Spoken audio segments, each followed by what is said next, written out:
Thank you, Mr. Chairman. I appreciate you holding this hearing, and thank you all y'all for coming early. I really appreciate it.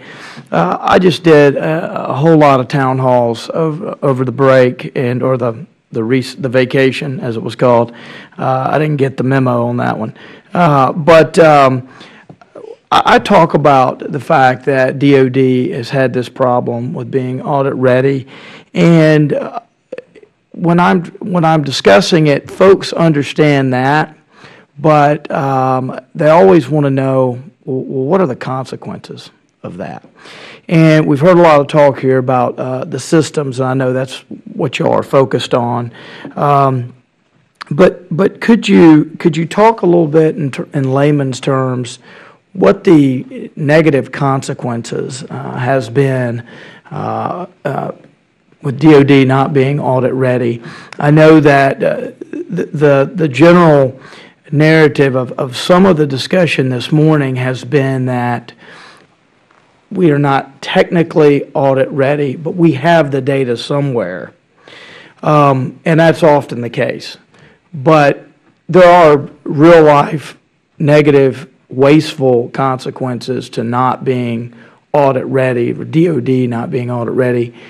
Can y'all give some examples that I could use back home to explain why this is a problem for DoD, and it's not just a function of technical compliance, that there really is an impact in terms of taxpayers' dollars? Anybody have anything to share on that? I'll take a stab at that. First of all, our systems were never designed to do proprietary accounting the way that we're being asked to do it today. They were designed for budgetary accounting, and quite frankly, we believe we do that very well.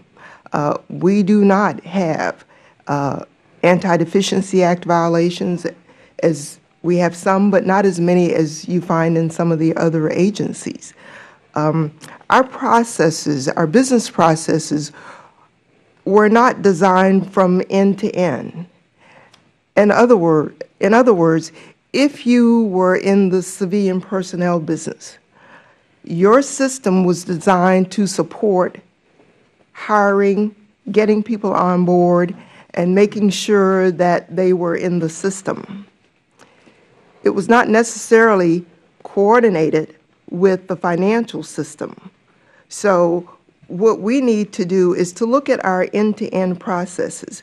What the auditors do when they come in to look at our books, they will say, I see from your financial records that you are paying an employee.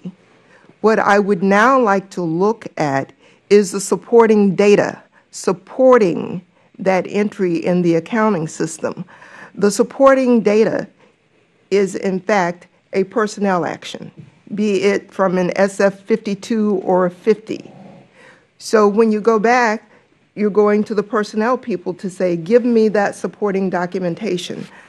Our processes have not been optimized in that way, but that is where we're going, to optimize those processes, make sure that the linkages between the various business owners is there, so that when the auditors come, I can show them from end to end. This is the transaction in the accounting system. This is the supporting documentation for that transaction, and they can look at our entire process. That is what we have not yet done and what we're working toward. So you would say to my constituents that in many cases this is more of a technical problem and does not reflect on a situation where you're unable to track money.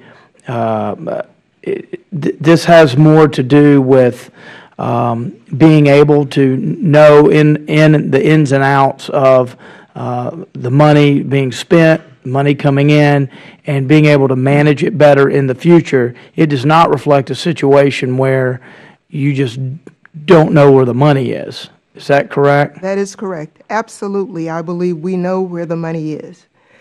I think what this does for us, by going down to the transaction level of detail, it reinforces the fact that the summary level data that we have can be relied upon by our decision makers. Gotcha. Thank you. Thank you, Mr. Chairman.